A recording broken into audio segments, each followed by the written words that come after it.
What's up, YouTube? David here. It's cold as fucking Boston today. That's why I'm beanied up. But anyway, in this video, I want to show you an awesome recipe you can use to make your own pre-workout powder at home. And this is so amazing because it's way cheaper than any commercial pre-workout you can buy at the vitamin store. And it's also going to work way more effectively because you can actually dose the ingredients at the proper amount. Anyway, let's do it.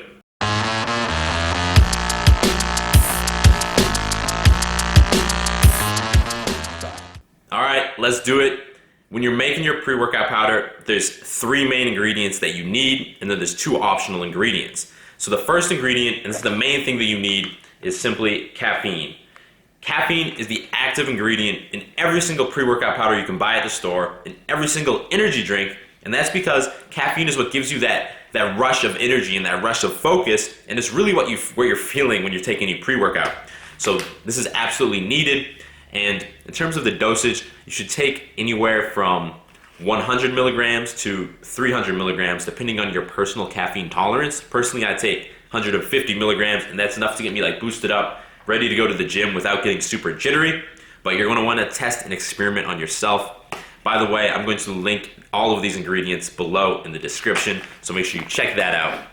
The second ingredient that you need in your pre-workout is called beta-alanine, and this has been proven to increase muscular endurance, and basically that means it's going to allow you to crank out a couple extra reps at the end of some of your sets, potentially, based on the studies, and that is ultimately going to allow you to get stronger and build more muscle.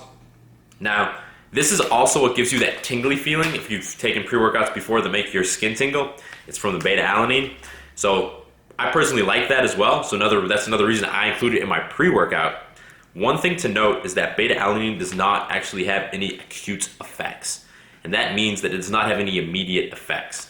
The benefit from taking beta-alanine comes from taking 4 grams every single day, so that is the recommended dosage for you to put in your pre-workout is 4 grams. However, it's just convenient to take it in your pre-workout because you're already going to be mixing other stuff in, and you want to have those tingles at the gym because they just feel nice.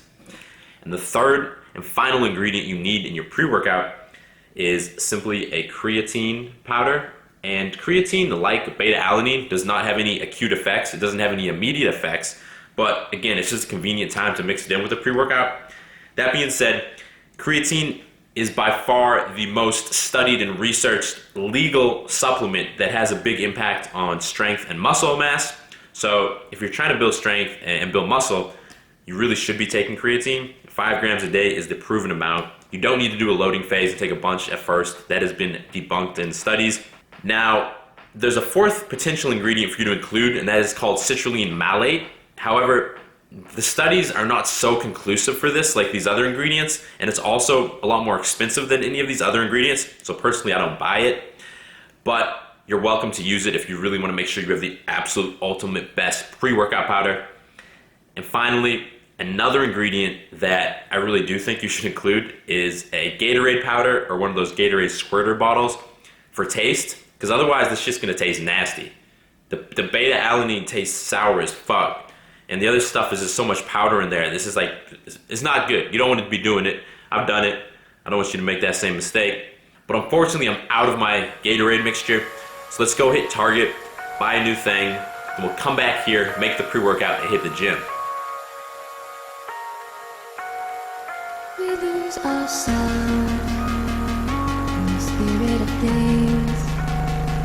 We lose our sight when we put our trust in things of this material world, of things that fade away, yet we keep coming back. Okay, so for the Gatorade powder, you have 2 options. You have the actual powder option, or you have these like little squirter bottles, and that's what I prefer because you already have so many powders in the drink that if you just added more powder to that drink, it's gonna get to the point where it's just too chalky of a taste, too granular.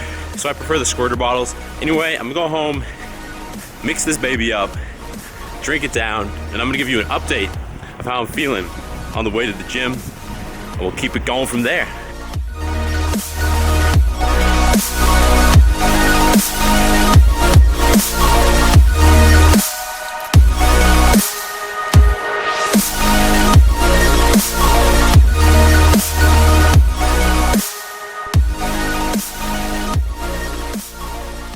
snow's starting to come down in Boston. I'm starting to feel these tingles. Hope you can hear me over the wind. Today for my workout, I got front squats, bench press, bent over rows. And after that, I got some types of abs and arms.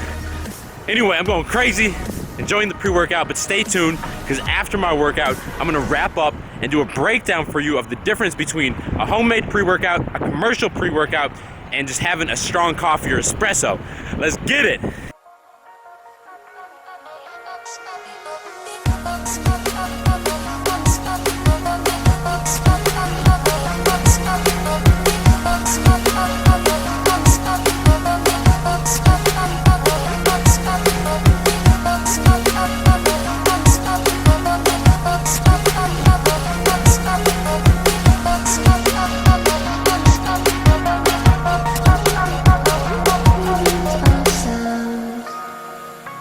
Spirit of things, we lose our sight when we put our trust in things of this material world.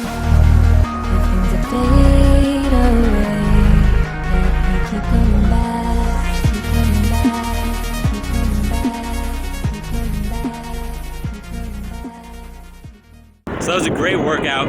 After that, I did 1 or 2 sets of hanging leg raises, but I was a little bit too lazy to film that. But that's actually the first time I've filmed in the gym with a legit camera. I used to use my iPhone, and so it was a little bit intimidating. I thought there was gonna be less people there, honestly, because I have this 10-inch tripod that I use. So when I was setting it up, people had an eye on me. That being said, it wasn't as bad as I thought it was gonna be. So definitely more confidence for filming more footage in the gym, my upcoming videos. All right, I'm back home and I'm working on my post-workout gainer shake, and I'll actually link the recipe. I have a video on that. I'll link that in the description in case you're looking to put on some mass and gain some weight. This pack is about 800 to 1,000 calories. My hair looks like a wild man, but that's all right. Let's wrap up the video. Like I said, I want to break down what pre-workout you should take personally. Now, ultimately, I think that the homemade pre-workout that I showed you in this video is the best. Mainly because you can control the dosage of the ingredients, you can take the right amount of caffeine based on your tolerance, and that's just gonna make it, ultimately the most effective pre-workout powder you can have. That being said, I still think there's a place for commercial pre-workout powders. If you're someone who's really busy and you just don't wanna take the time to measure out the ingredients, you just wanna be able to throw a scoop into your shaker bottle after work, then for convenience, I would say that commercial pre-workout powders are the best. Just make sure you get one that has the right dosages of the ingredients that we went over earlier in this video. And coffee is still an effective option because it still has caffeine in it, and that's still really the only ingredient that you need to take pre-workout. So for that reason, personally, I still drink coffee some days. I think coffee's ideal if you're at working, because I work from home. So if I'm working and I have an hour of work to do before I go to the gym, and I'm gonna be sitting here working anyway, it's kind of nice just to sip on an espresso. But I hope that sort of, demonstrates the different occasions when each of these options is suitable for you. Anyway, I'm gonna start rambling on now, so I'm just gonna cut off the video here. I'm gonna get back to drinking this because I'm trying to get big, son. I'm losing my mind. I had too much caffeine, I think, today. But anyway, leave a comment below. Let me know what you think about different pre-workout powder options, what you found most effective for your workouts, what particular brand or what type of homemade pre-workout or coffee. Let me know in the comments. Otherwise, if you like this video and you enjoy my channel, hit subscribe because I release 2 new videos every single week and you don't want to miss out on my new content, man. That's all I got for this video. Give it a thumbs up. I'll see you in the next video. Stay beastly.